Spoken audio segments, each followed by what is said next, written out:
You are most welcome to another exciting review of The Richest Man in Babylon.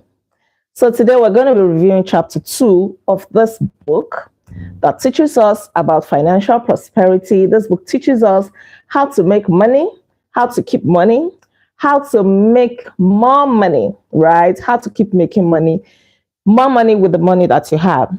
So yesterday we started chapter 1, and we established the fact that two friends suddenly realized that they've been poor all their lives. They've been managing, they've not really been living the good life that they were supposed to live financially, despite the fact that the richest man in Babylon, Akkad, was their friend. They grew up together. So this was Bansir and his friend Kobe. So both of them decided that they were going to meet Akkad to teach them how to become rich. That was the end of chapter 1. So in this chapter 2, they actually meet with Akkad. And remember that they said they were not going to go alone. They were going to call some of their friends whom they grew up together and who were also not doing well in life. They would call them to come together with them to go and learn from Akkad how to become rich. Right. So about Akkad, he was a very generous man. He was rich, and in spite of the fact that he kept on giving and giving and giving, each year his wealth increased more rapidly than he spent it. The more he gave, the more his money increased, because remember we said that he had sources of income.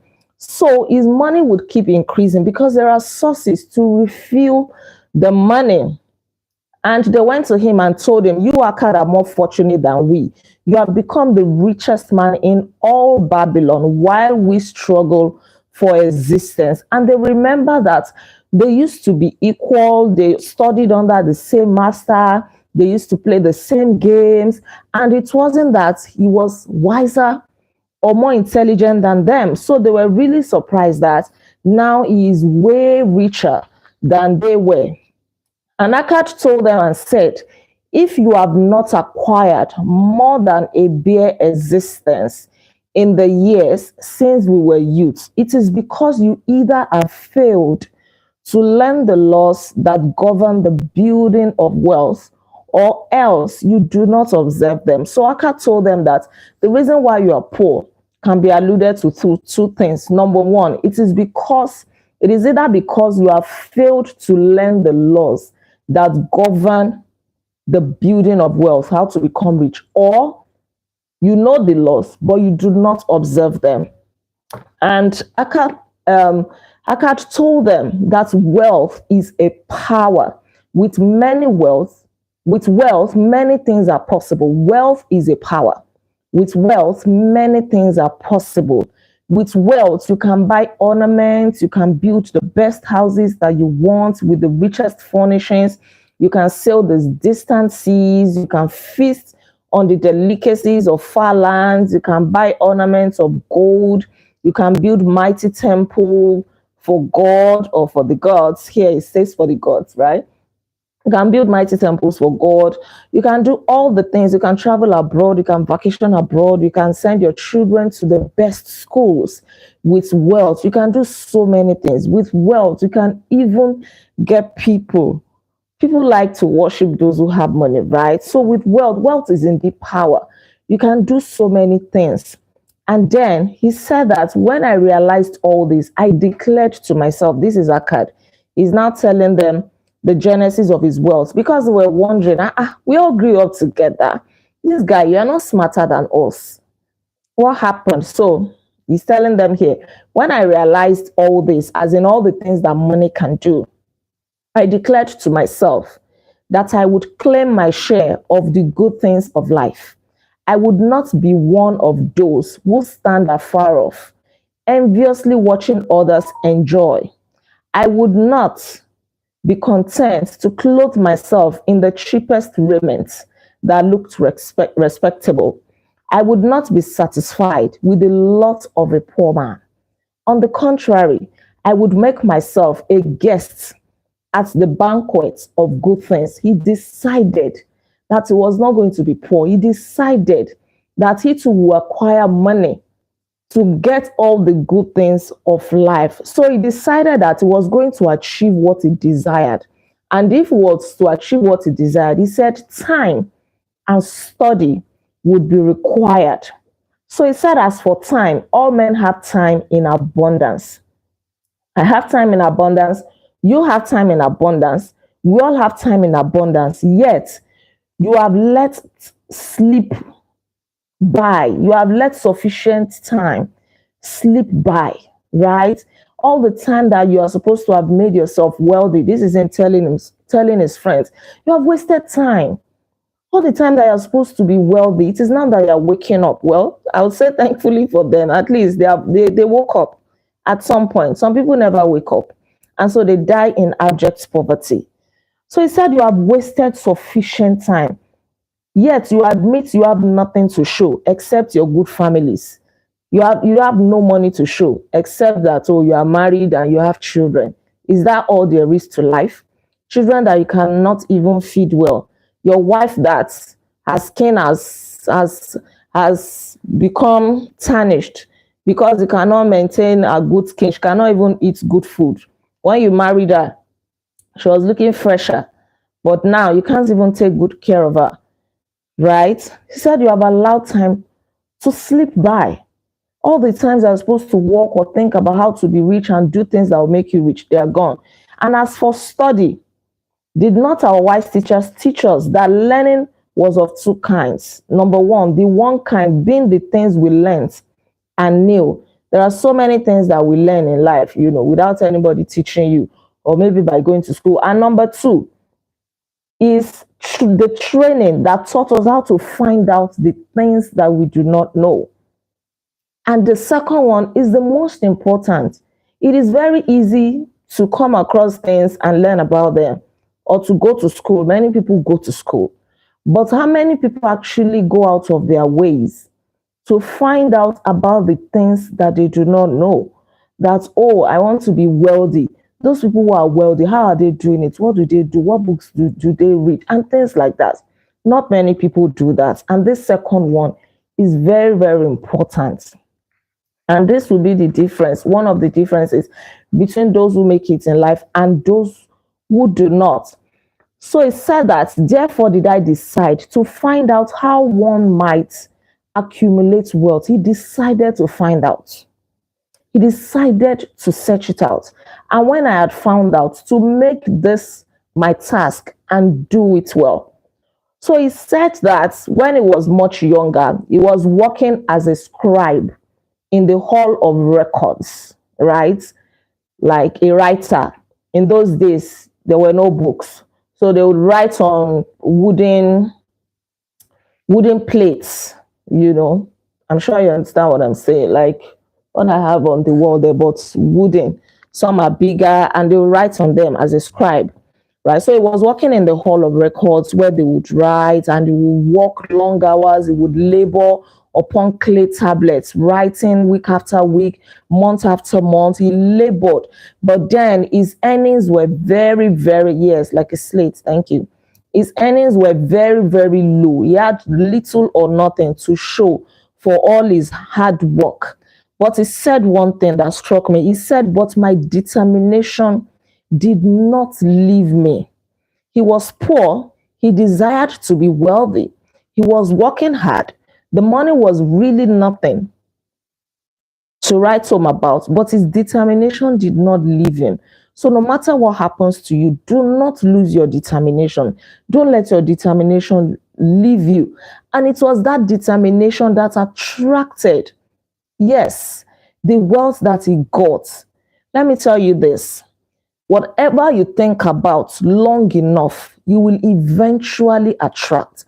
The mind is like a magnet. If you think about money long enough, morning, afternoon, night, you're thinking about money. How can I make money? How can I be wealthy? It is only a matter of time. With the right principles observed, you are eventually going to attract that money. That is why you have to be mindful of what you think about. So as he was working as a scribe, one day an old man, a money lender, walked in. His name was Algamish, and Algamish gave him a task to do, to write something for him. He ordered a copy of the ninth law, and he said that he wanted it in 2 days, right? This was a lot of work. So Algamish himself knew, and he promised him that if you are able to finish writing this ninth law in 2 days, I'm going to give you 2 extra coppers as an incentive. They use coppers in those days, right?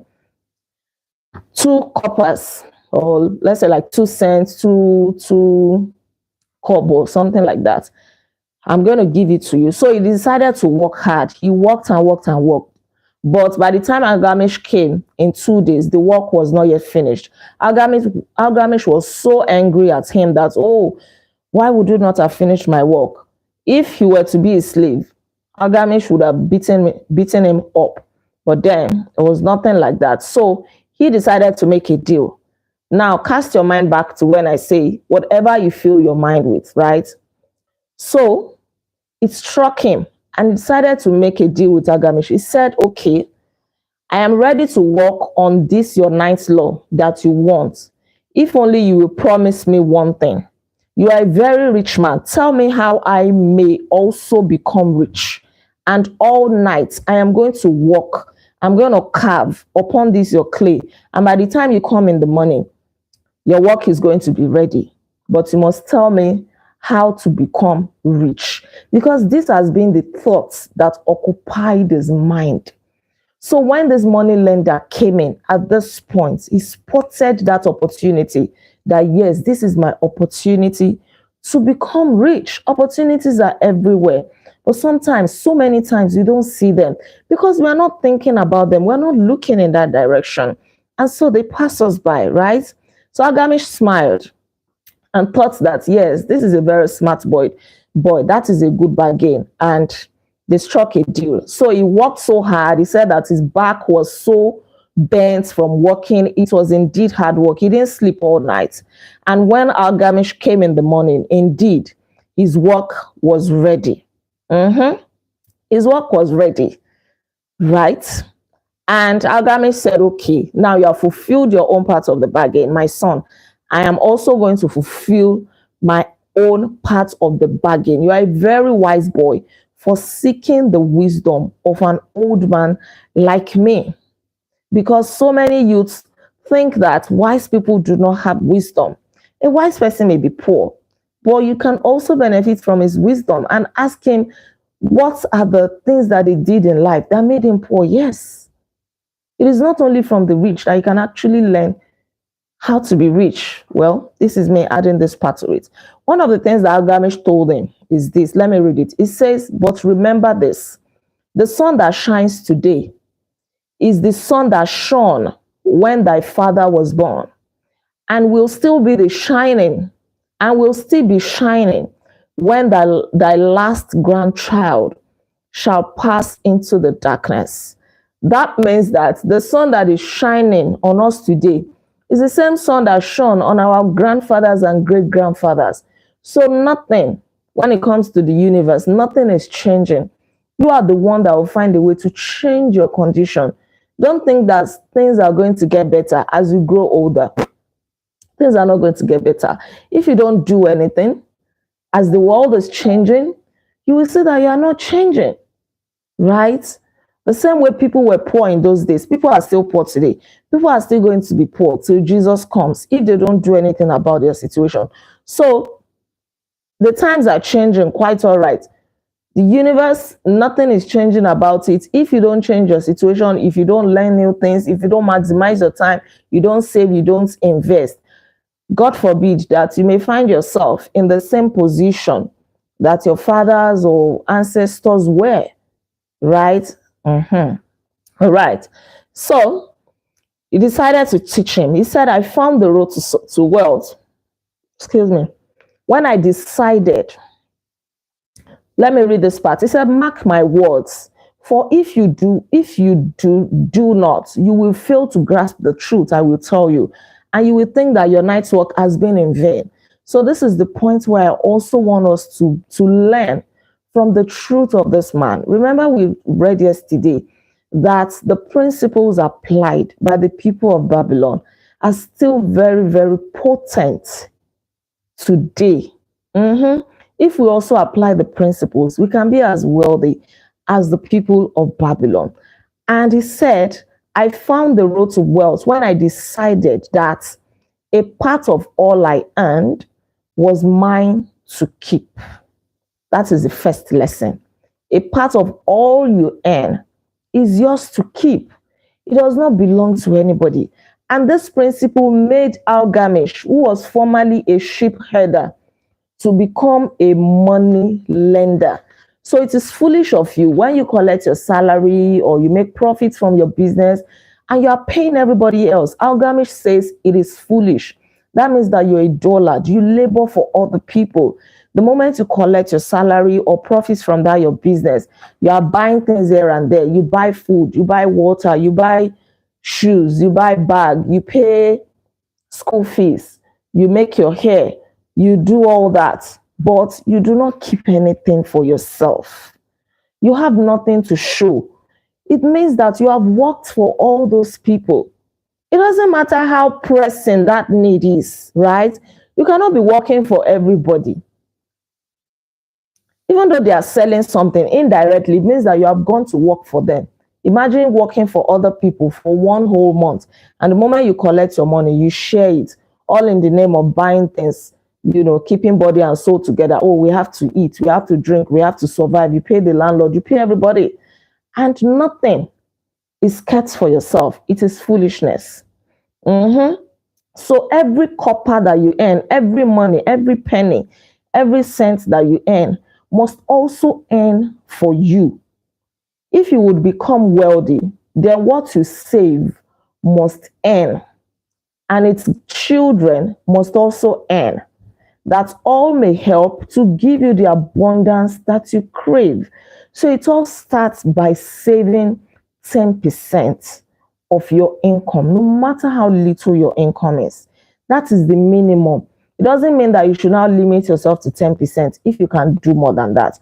But that's, I earn very little, I don't have enough money. Make sure that you save 10%. That is the beginning of your journey into wealth, right? So, a part of all you earn is yours to keep. It will be not less than a tenth, no matter how little. Pay yourself first. Do not buy from the clothes maker or the sandal maker more than you can pay. Out of the remaining 90%,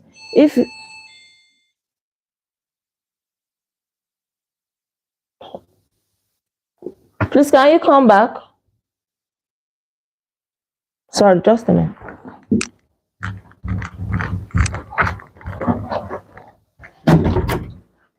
Yes. Okay. So I don't know. I was asked to check on the room. There's a bill that was signed. Please come back. I'm in the middle of talking.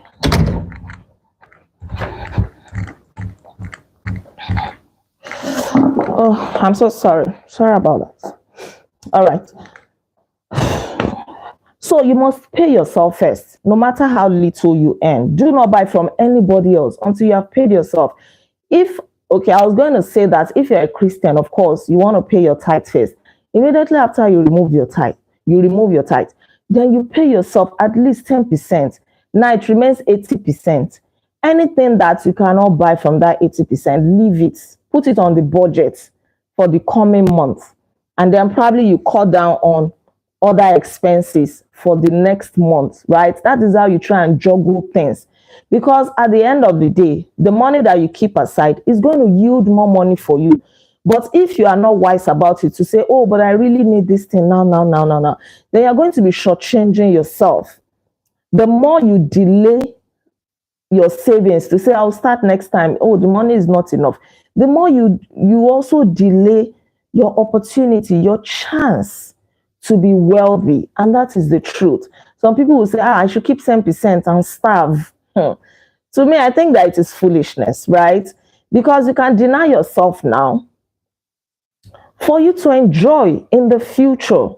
Wealth like a tree grows from a tiny seed. Don't think that your money is too small. Just 10% is just 10,000 naira, or 10% is just $100, and oh, it's too small. No, wealth like a tree grows from a tiny seed. You must start from somewhere. You must definitely start from somewhere. All right. So this guy, Akkad, the richest man in Babylon, after receiving this advice from the old man Algamish, he now decided to start saving. And so the first year, he saved 10% of his monthly income. And the moment he saved that money, what did he do with it? He gave it to a bricklayer. The bricklayer said he was going on a journey to one city, right? And that he was going to buy him jewelry so that he could sell and make more money. So when Algamish came back to see him 1 year after, he told him that, oh, your money is gone. How can you tell a bricklayer to buy your jewelry? And the lesson there is that if you want to invest your money in anything, make sure you go to the people that are knowledgeable in that thing that you want to invest your money in. Because let's also look at it logically. How can a bricklayer be knowledgeable about jewelry, and then your investment for 1 whole year, you give it to him to help you buy jewelry? You do not even say, oh, let's go together. When we get there, I will buy. Because of course, they gave the guy fake jewelry. And that was the way his first investment was gone. So Algamish came and laughed and told him, well, you have to try again. So this means that even though you've lost investment, you've lost money, you have to try again, right? So I told him that you have to try again. So he started saving again, 10% of his income. He saved it for another year, and then he invested it. This time around, he invested it wisely and was getting rental income from his investment. So when Algamish came back to him 1 year later again, he told him that, oh, I've invested the money, and this time around, the investment is doing well. And he asked him, so what are you now doing with the returns on the investment? And he said, well, as soon as I receive the returns, I just enjoy myself. I buy things, I wine and dine. And he said, oh, that's a foolish decision. You're not supposed to spend the returns on your investment. You're supposed to reinvest it. Now, this is the children from your money. You're supposed to put the children back for the children to bear you grandchildren. Right? So you reinvest your returns to get compound interest. The moment you have returns on your investment, it's not yet time to start whining and dining, except you have made enough money such that you can never be poor again. But you keep reinvesting for compound interest. So he learned another lesson there. So this time he decided to try again. He started saving, and from the returns that he was also getting, and this time he did not spend it. He decided to keep reinvesting and reinvesting and reinvesting. And there's one lesson here. It says, you do eat the children of your savings. Then how do you expect them to work for you? And how can they have children that will also work for you? First, get thee an army of golden slaves, and then many a rich banquet may you enjoy without regrets. The fact that you now have returns on investment is not yet time to relax and be enjoying. Put your money back to yield compound interest. You first learn to live upon less than you could earn.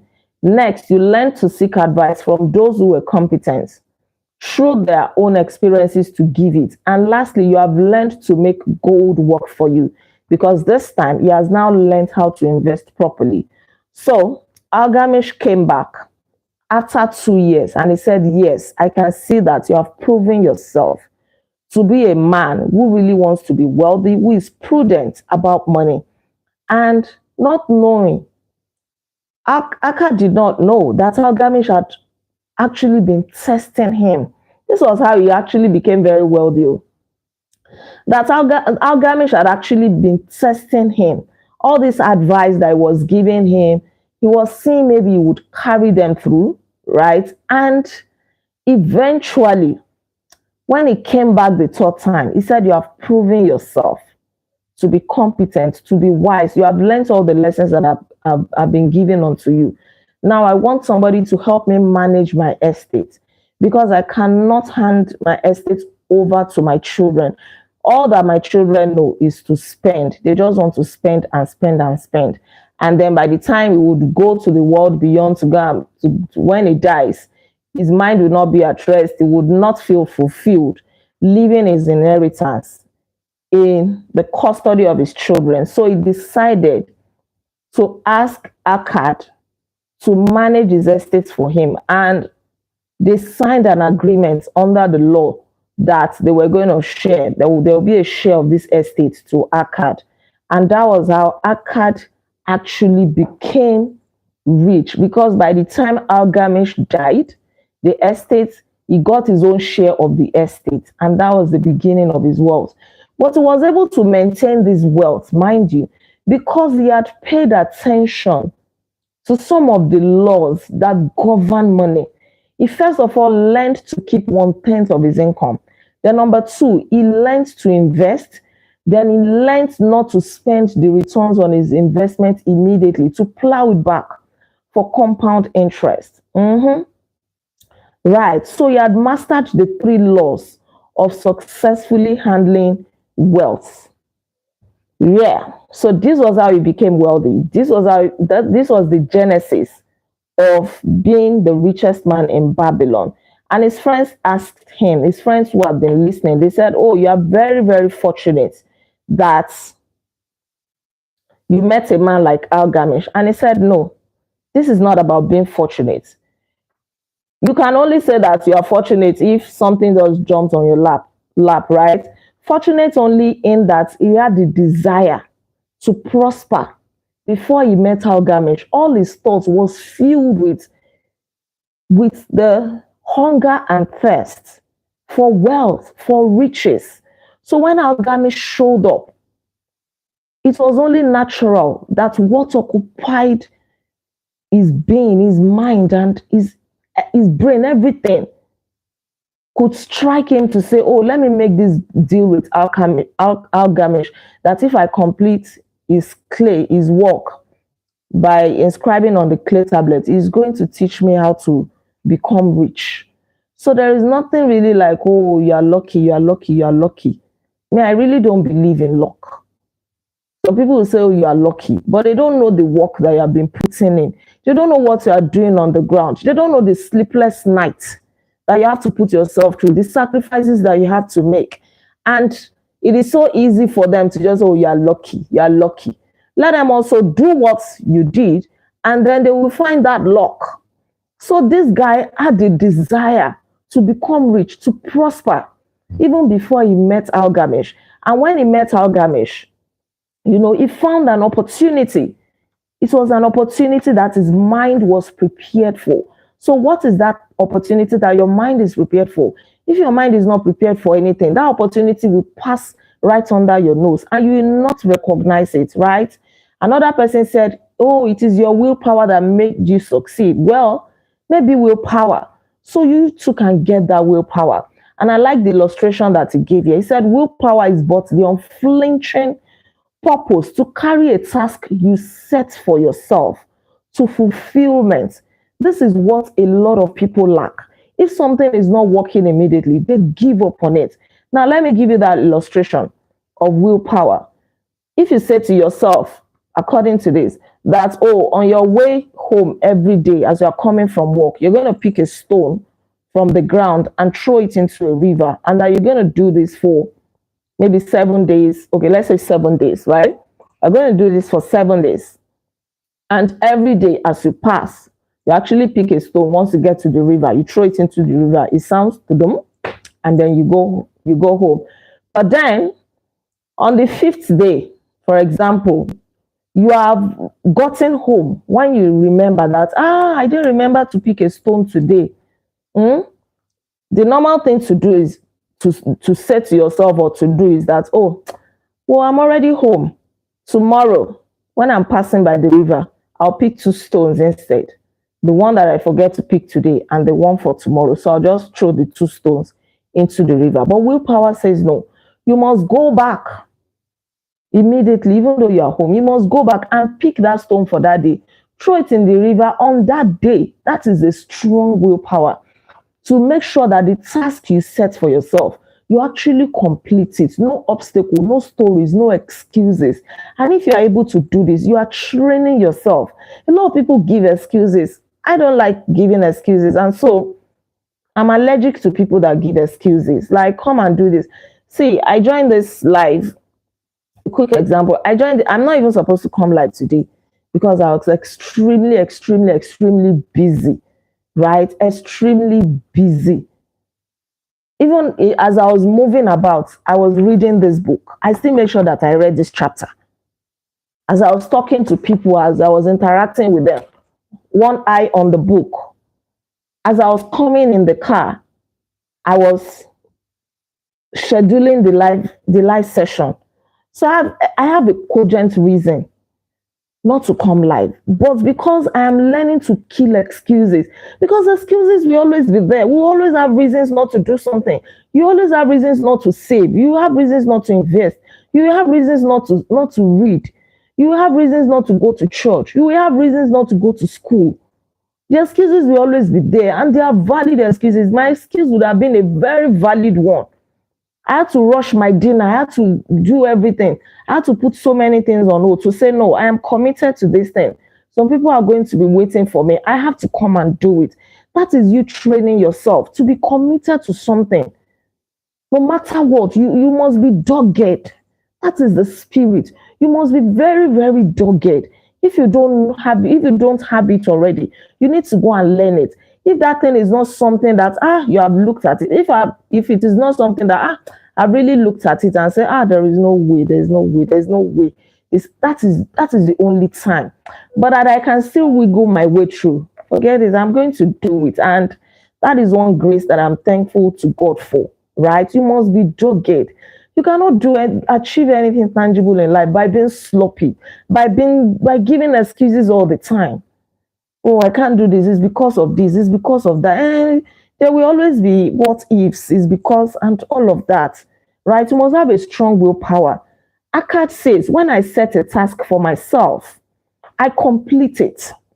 Therefore, I am careful not to start difficult and impractical tasks because I love leisure. So you also want to be wise about the task that you set for yourself. Now let's talk about wealth. Wealth grows wherever men exert energy. It could be physical energy. It could be energy from your mind. You are thinking about it. How can I make money? This is my business. How can I do it better? This is my job. How can I make money from it? This skill that I have, how can I monetize it? You are thinking. You have to exert that energy. Wealth grows in magic ways. No man can prophesy the limit of it.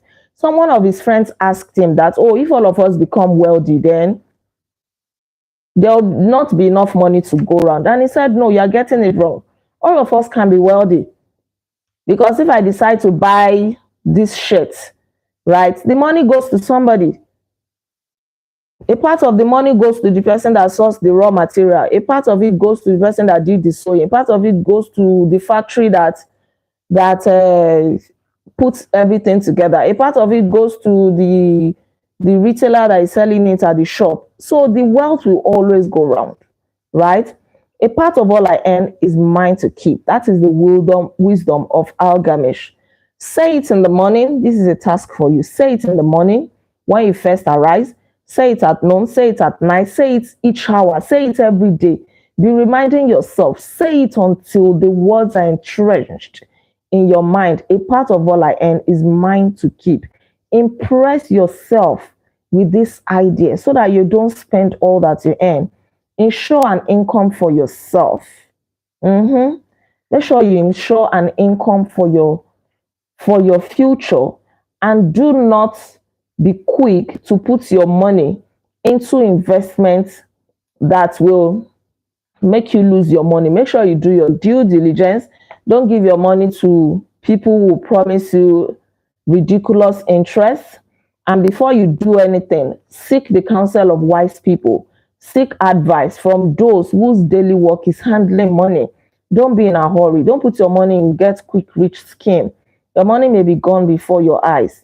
Enjoy life while you are here. Do not overstrain or try to save too much. That is why it is advised here that if 10% is all you can save the 10%, but don't save less than 10%. If you can do 20%, 30%, then say it. All right. After Gilgamesh was done telling them how he became the richest man in Babylon, some of his friends, they stood up and left. They did not understand anything. Their imagination could not carry it. And that is normal. They stood up and left. Others were sarcastic, right? Because they thought that one so rich should divide with old friends, not so fortunate. They stood up and also left. They felt that you are so rich, you're supposed to share money for us now. You're supposed to do giveaway. You're supposed to give us a part of your money. So they were sarcastic and they left as well. But a few of them remained. And these were the few that were determined to also start saving a tenth of their income at least. They were the ones that were determined to start putting the principles that they learned into practice. So it is not too late. Your age is immaterial here. Your level of education is immaterial here. Start following this principle. Keep at least 1/10 of all you earn. You will have the tendency, the temptation to spend it. Just like this guy said, Akkad. He said when he first started, the temptation was there to spend it. Let me buy these things. People will come and meet you. Come and buy this. It's very beautiful. You need this food. You need this tonic. You need this shoe. You need this and that. You must discipline yourself, because that was what he did. He really exercised self-control and was able to overcome that urge. And the good thing he also said is that when he started saving 10%, he did not miss it. He didn't miss anything. What that 10% could have bought, he didn't miss anything. So you're not going to miss anything. Rather, you will adjust to it. You will learn to adjust your expenses, your expenditure, and you're going to be fine. So for those who were ready to learn, those his friends, Akkad kept on teaching them, sharing his wisdom with them. And he also started helping them to invest their savings in good ventures that would bring them more money.